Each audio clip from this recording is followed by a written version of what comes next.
This is day 12, book 12. It's called When We Were Birds, poems by Joe Wilkins, University of Arkansas Press. It is a prize winner. It's the finalist, made of the finals in the 2016 Miller Williams Poetry Prize. There is a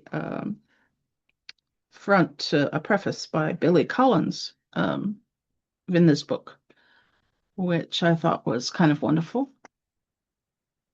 I'm going to start by reading you a poem from near the end of the second section of the book. This is what really seems to me to exemplify this text. It's called Prairie Race Relations, Lodge Grass, one Sunday afternoon. There we were, some dozen of us, draped across car hoods or asses down in the dust and backs up against bald tires, maybe shoulder slouched into the sunlit bricks of downtown's abandoned false fronts. Someone was slapping a beat on a fender, rhyming, Red's life, white wife, and knife. There was a bottle of Canadian mist. We all took turns tugging on. One of the girls had stolen a fistful of her mother's Newports. I don't think I was yet 16. All in all, things were looking good. Still, it was deep summer on the plains, and even though my neck and the backs of my hands had lustered clear to burlap or dry river mud, they were darker. Driftwood, worked saddle leather. Most were Crow, some Cheyenne. A few windy storms of various prairie bloods. The prettiest one took my hand in hers. Her voice was heavy res and hard for me to understand. She must have made a joke because the others laughed and looked away. Maybe she was sorry. Maybe she meant every word. But with the terrifying power of a penitent or a lover, she knelt on the crumbling sidewalk, knelt before me and traced the lines of my still white palm. Look here, she said, her fingers light and warm as wind against my skin. You might be Indian, after all.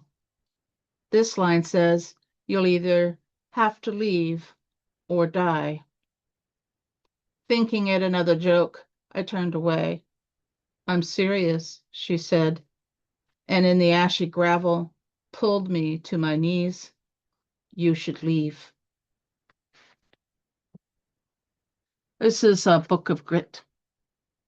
It's a book of family, land, poverty, pain, endurance.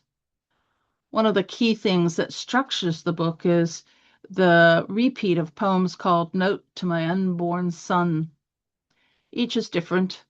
There is one called Note to My Unborn Son concerning manufacturing economics and courage. Another called Note to My Unborn Son on the peculiarities of faith. The book is from the American heartland, or at least that's what it feels like. It's a kind of Americana that I can respect. This is right near the end of the book, and the last thing I'm going to read. Note to my unborn son concerning Canadian folk music.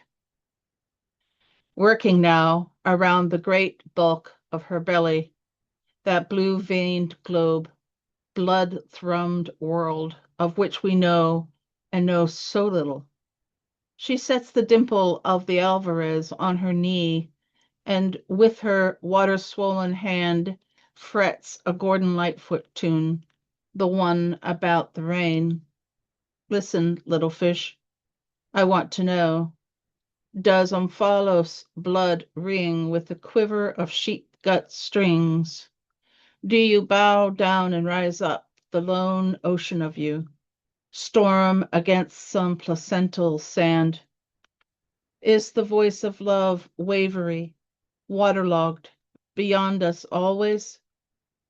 With her mouth she sings, sings, an aching in my heart my pockets full of sand. That's it. Next time.